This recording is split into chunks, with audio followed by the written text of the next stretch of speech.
Olá, meus irmãos, paz do Senhor Jesus, boa noite a todos. Gente, eu quero aproveitar as facilidades, que as tecnologias digitais nos apresentam para não deixar passar a oportunidade de podermos falar do Senhor e nem também quebrar aí a programação feita por quem está apresentando aí hoje o trabalho. Então isso é muito bom, né?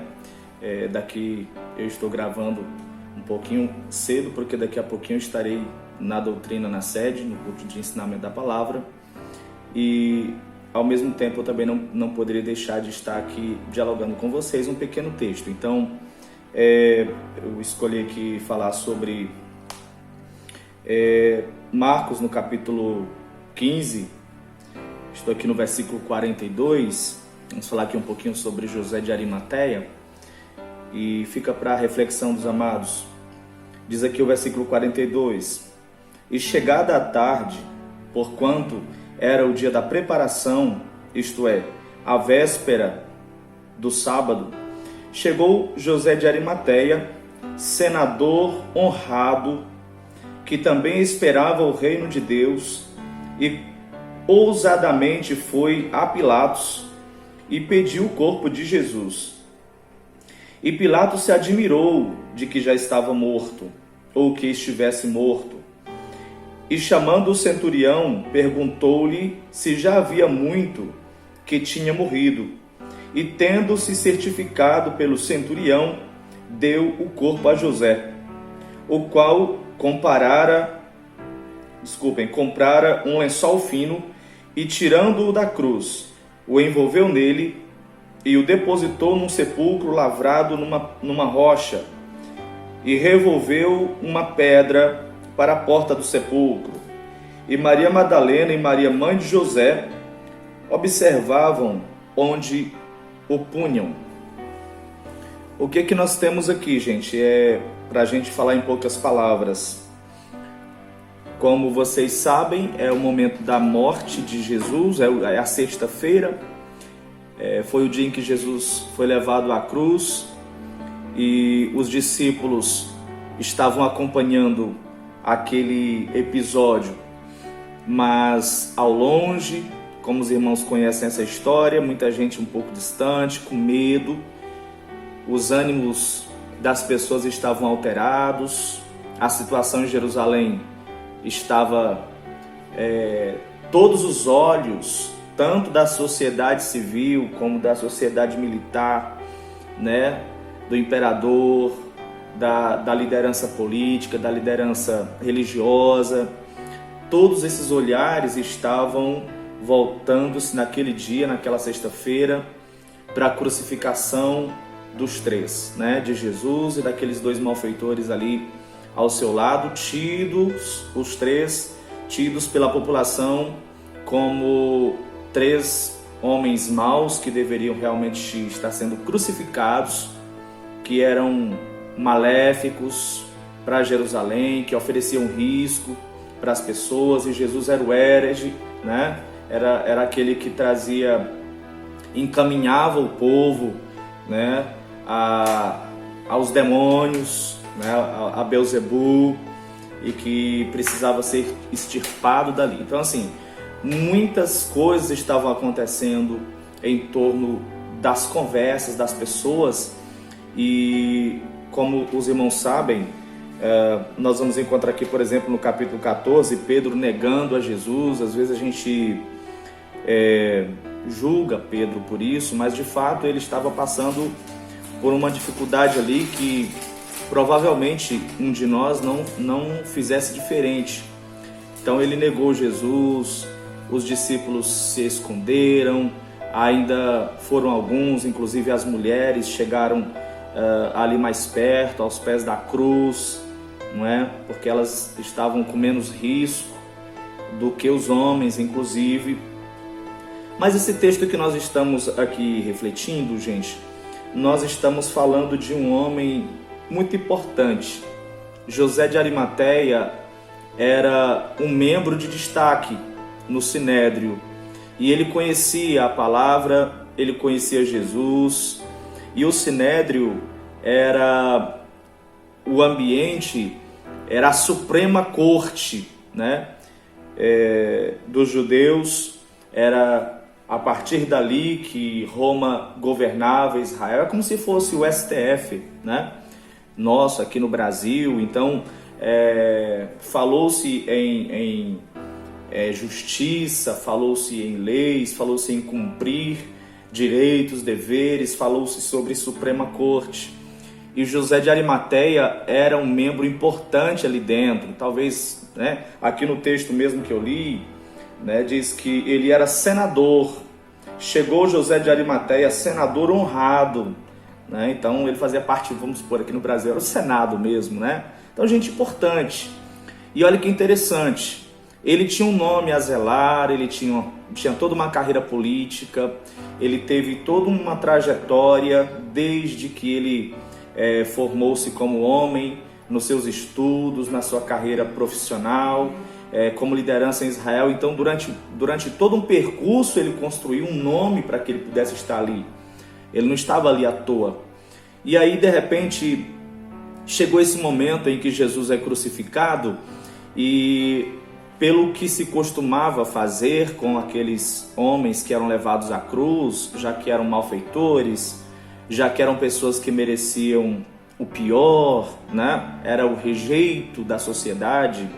Então eles não tinham direito a um enterro, a um funeral, a uma cova, a família chorar do lado. Eles não tinham direito a nada disso. Então Jesus, provavelmente, se José de Arimateia não tem tomado esse posicionamento, Jesus teria sido jogado ali, como os outros dois que estavam à sua direita e esquerda foram, e eles certamente deveriam ter sido jogados aí em qualquer ambiente para que apodrecesse. Quando nós vemos alguma coisa a esse respeito, a gente vê, por exemplo, a questão de Judas, né? Então, assim, realmente são pessoas que ficam lá, não tinha assim muito apreço.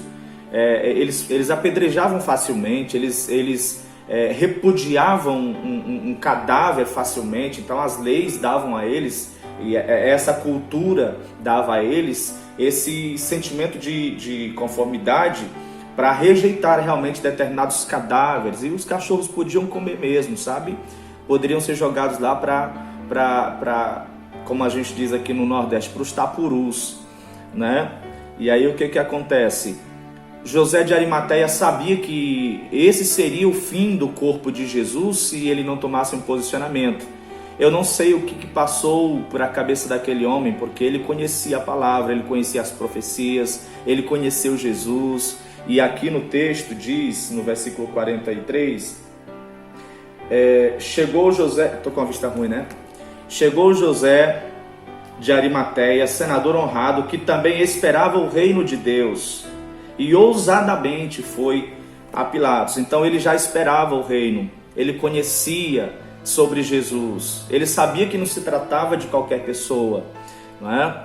Então assim, ele arriscou, sabendo que era Jesus, ele arriscou o seu nome, ele arriscou a sua profissão, ele arriscou a sua família, para que ele se envolvesse com o projeto de reino que ele esperava, para que ele pudesse levar Jesus, fazer um enterro digno, né? Levar para um ambiente em que pudesse ser guardado o corpo e as profecias pudessem ser cumpridas, e ele se colocou como um canal para que as profecias se cumprissem. Por que eu estou falando tudo isso aqui, gente? Porque eu queria que nós meditássemos em torno dessa palavra coragem. O que nos move? Nós estamos vivendo uma situação, e aí eu quero trazer isso para cá, para que a gente possa refletir sobre isso no nosso contexto. Nós estamos vivendo uma situação em que há muito medo, né, de tudo que a gente faz. É medo dos posicionamentos contrários, a gente tem medo das ações das pessoas, das retaliações. Em tudo que a gente faz, a gente tem medo. Já vi pessoas com medo de fazer a obra do Senhor, porque diz que o inimigo se levanta. Pessoas com medo de orar, porque quando ora a gente mexe com o inimigo, então é melhor a gente recuar. Pessoas que que tem medo de avançar em tantas situações em relação ao reino, com medo das coisas que podem vir a acontecer. E é importante nós meditarmos nisso, porque eu tenho conversado isso com muitas pessoas, principalmente com relação a essa pandemia, que tem causado tanto medo nas pessoas, né? Em nós todos. E há pessoas que em maio declararam aqui na igreja que só viria depois que as 2 doses da vacina fossem tomadas, que só viriam em agosto, que só viriam ano que vem, enfim.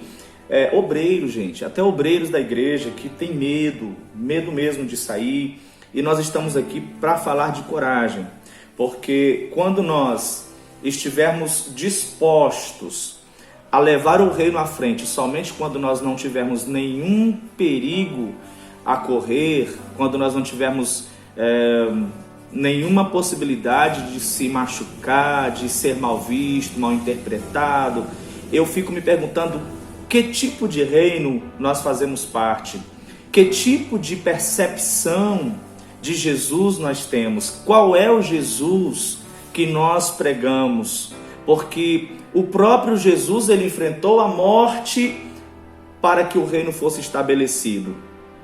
Os discípulos de Jesus, ali naquele momento, eles tiveram medo, mas depois que eles foram cheios do Espírito Santo, eles enfrentaram a morte, eles foram apedrejados, eles foram crucificados. Pedro, ele foi crucificado de cabeça para baixo. A gente leu aqui no capítulo, na verdade eu comentei aqui no capítulo 14 de Marcos que ele nega Jesus, mas depois que ele é restaurado, ele é crucificado de cabeça para baixo.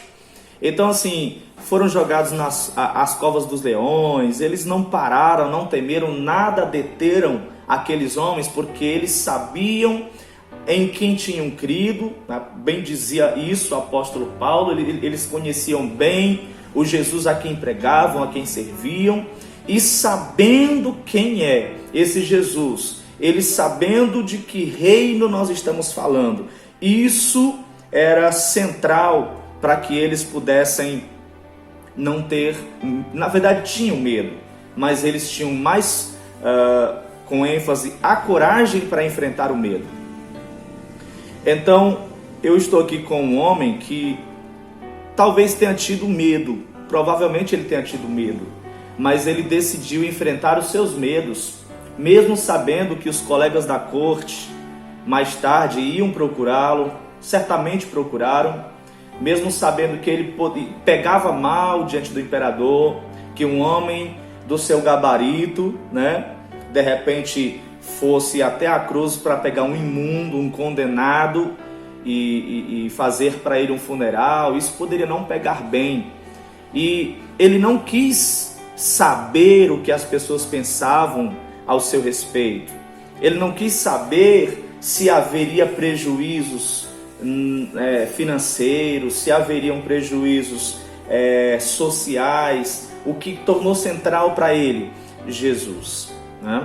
Então, às vezes, nós precisamos fazer essas perguntas, porque quando nós estamos no trabalho, no ônibus, na escola, na faculdade, seja lá onde quer que estejamos, que ali tenham pessoas, nós temos novamente ali, diante daquelas pessoas, a oportunidade de levar Jesus à frente, de implantar o reino do Senhor, de fazer com que as profecias aconteçam, de ser canais de bênçãos para as pessoas. No entanto, muitas das vezes nós somos atingidos por um medo. E aí, em alguns lugares, é claro que há medo, por exemplo, de ameaças, porque tem lugares por aí que se tornou proibido o evangelho, principalmente fora do país. Existem lugares por aí que o evangelho ainda é proibido. Então, você ter uma Bíblia pode ser um risco de vida. Você falar de Jesus pode ser o seu último dia de vida. Mas em contexto mais nosso, falar de Jesus muitas das vezes, num contexto de amizade, você pode irritar alguém e perder a amizade. Num contexto em que você não conhece a pessoa, você pode ser mal interpretado e de repente, se a pessoa te tratar mal, como você fica em frente às demais, ou de repente você vê que existem tantos outros assuntos mais interessantes para você aproximar a pessoa de você, e você prefere então dar ênfase a tantas outras coisas com medo de repente se colocar ali e perder o seu espaço quando você se colocar em um assunto que não está sendo recorrente ali no meio daquela esfera pública, né? Então assim, gente, nós precisamos pensar que tipo de medo muitas das vezes nos impedem de ser aquilo para que nós fomos chamados. Porque nós somos chamados, não foi para outra coisa, conforme Jesus falou em João 15. Ele nos chamou para que nós dessemos frutos. Ele nos chamou para que nós levássemos o reino à frente. Ele disse, né? Ide fazer discípulos. Né? Eu tenho me preocupado muito com isso nesses últimos tempos, porque tudo aquilo que nos impede o nosso ministério, nos impedem de ser aquilo que o Senhor tem chamado para que nós façamos, nós estamos fazendo exatamente o que os discípulos fizeram lá naquele dia, lá na cruz, correndo da cruz. Quer dizer, ao invés de nós pregarmos a mensagem da cruz para as pessoas, de levarmos o projeto à frente, nós estamos nos afastando da cruz e nos escondendo. E aí resta a gente refletir nesta noite. Se nós estamos agindo dessa maneira, que tipo de servos somos? Que tipo de discípulos somos? Eu não sei com quem essa palavra está mexendo. Talvez você tenha tido tantas oportunidades aí dentro do seu ambiente, dentro dos seus ambientes de relacionamentos, e muitas das vezes você teve tantas oportunidades, nós temos sempre tantas oportunidades, mas nós não nos posicionamos, nós tememos, muitas das vezes até o nosso saber dizer, e nós nos escondemos. Eu estava pregando sobre isso na semana passada. Muitas das vezes nós nos escondemos atrás de desculpas como aquela de Jeremias: eu sou uma criança, eu não sei dizer. Ou a desculpa de Isaías, né? Eu não sei dizer as palavras da forma certa, minha boca é dura, não é verdade? Então eu sou gago. A gente cria várias desculpas para que a gente se esconda. É mais confortável para a gente viver uma vida mais camuflada, mais escondida. E quando na verdade o Senhor nos chamou para ser luz, e não é possível uma luz brilhar se ela não estiver dentro das trevas. Se você pegar a luz, o farol do seu carro no pleno meio-dia, quando o sol já está brilhando, e você acender, não vai fazer nenhuma diferença ali, porque já está claro. É muito cômodo para o carro ali estar com o farol apagado ou aceso, não faz muita diferença. Agora, há uma diferença muito grande entre o farol de um carro estar aceso ou estar apagado se nós estivermos na estrada do Mufumo, lá na balança de noite. Sim, naquela buraqueira ali faz muito sentido o crente ser luz. Então, Jesus falando sobre isso, ele disse: ninguém pega uma luz e coloca debaixo da mesa. Qual é o sentido que faz você acender a luz e botar debaixo da mesa? Então, para que serve a luz? É para que seja colocada em lugar de destaque e para que ela brilhe.